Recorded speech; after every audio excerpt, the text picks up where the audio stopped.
All right, let's talk about breakfast for diabetics. What should you be eating? And maybe more importantly, what should you absolutely avoid?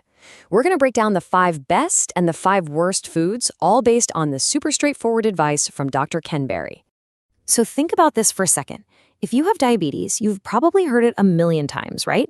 Eat your oatmeal. Have a banana, it's healthy. You're trying to do the right thing, but what if that advice is actually making your health worse? That's exactly what Dr. Berry argues. So the real question is, how do you figure out what's actually good for your body? Well, here's the heart of Dr. Berry's whole message. He basically says that a lot of the official advice you get, yeah, it's just wrong. But he says there's one expert, one authority you can trust 100% of the time, your own body. And he's not even asking you to just take his word for it. Nope. He wants you to become your own health detective using one really simple but super powerful tool. And that tool? It's your glucometer. Seriously, think of this thing as your personal truth detector. It doesn't lie. It shows you exactly how any food affects your blood sugar. There's no marketing hype, no confusing health claims on a box, just cold, hard data from your own body. And how you use it is so simple. All you do is eat whatever breakfast food you're curious about. Then you just check your blood sugar at 30 minutes, again at 60 minutes, and one more time at 90 minutes. That's it. It's like a lie detector for food. If you see a big jump in your numbers, that food fails the test, period. It doesn't matter if the box says it's heart healthy or all natural. Your body just gave you the real story. It's a bad food for you.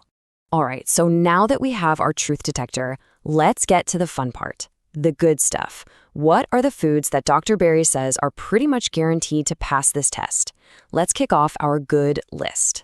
First up, we've got a classic breakfast battle. In this corner, we have the humble egg. And in the other corner, the so-called heart-healthy champion of the world, oatmeal. But honestly, for anyone trying to control their blood sugar, this really isn't a fair fight at all. Yeah, eggs win. It's not even close.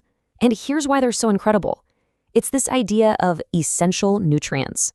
Eggs have all the essential amino acids and all the essential fatty acids. Now, essential doesn't just mean important. It means your body cannot make this stuff on its own. You have to get it from food. So eggs are this perfect nutritional package that, get this, will barely cause a flicker on your glucometer. Okay, so what's the deal with oatmeal? Why is it so bad? It's actually really simple. I don't care if it's steel-cut, organic, rolled, whatever. At the end of the day, it's a grain.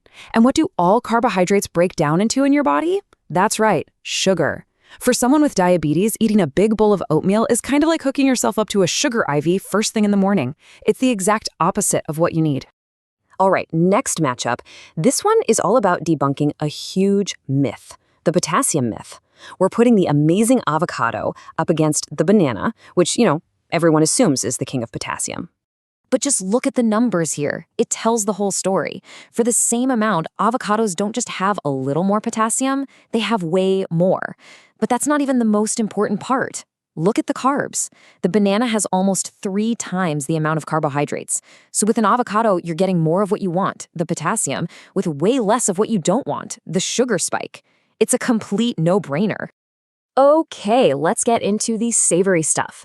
Next up, we've got some real breakfast heavy hitters, bacon and steak. And we're putting them up against 2 things people think are healthy, English muffins and muesli. And just like with eggs, bacon and steak are packed with all those essential building blocks your body needs. And, one of the best points Dr. Berry makes is that it doesn't matter if you're buying the fancy grass-fed stuff or just the most affordable option at the grocery store. You're still getting a powerhouse of nutrients with almost zero effect on your blood sugar. So, what about the other guys in this fight? Look, don't let the fancy names or packaging trick you. Muesli, that's just a fancy word for raw oats. An English muffin is just a crusty little piece of bread. They're both pretty much pure carbs that are going to turn straight into sugar and send your blood glucose for a wild ride. Okay, for our last matchup on the list, we've got a really great option if you need to mix things up. Full-fat Greek yogurt, maybe toss in a few nuts or seeds, and it's going head-to-head with what Dr. Berry calls the absolute, undisputed, #1 worst breakfast a person with diabetes could possibly eat. Yep, breakfast cereal and skim milk. And he is not subtle about this at all. He basically says, I don't care what the box says, it is crap. His point is that pretty much any cereal that comes in a box is just a super processed grain that's been puffed up and then sprayed with some synthetic vitamins so they can slap a few health claims on the label. So what makes it so awful? Well, it's a total sugar bomb. You're not just getting one kind of sugar. You're getting a triple whammy. You've got the sugar from the grain itself, then you've got the sugar from the milk, and then you've probably got even more sugar added in for flavor. This combo just floods your system, makes your insulin go crazy, and basically tells your liver, hey, start making more fat. It's a complete metabolic disaster in a bowl. Okay, so we've gone through the good list and the bad list. But get this, none of those good foods we just talked about are actually what Dr. Berry considers the #1 best breakfast for a diabetic. He's got one more tip, and it's pretty radical. So you might be wondering, what could possibly be better than eggs or steak or avocado? What is the ultimate #1 best of the best breakfast for controlling your blood sugar? The answer is nothing. Don't eat breakfast at all. Yeah, you heard that right. According to Dr. Berry, the single best breakfast for a person with diabetes is to skip it entirely. And there's some really powerful logic here. See, when you fast in the morning, you're giving your body a much-needed break. It lets your blood sugar come all the way down to a normal, stable level. Your insulin levels drop, which is exactly what you want. It puts your body into this amazing healing and repair state. And you can still have your black coffee or some unsweetened tea or water. You're just not eating. You're letting your system rest and reset. So it all comes down to this, doesn't it? That old saying we've heard our entire lives: breakfast is the most important meal of the day. Well, maybe it's not.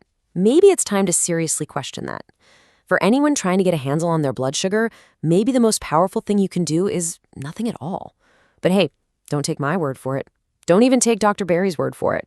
Pull out your glucometer, do the test, and listen to the one expert that really matters: you.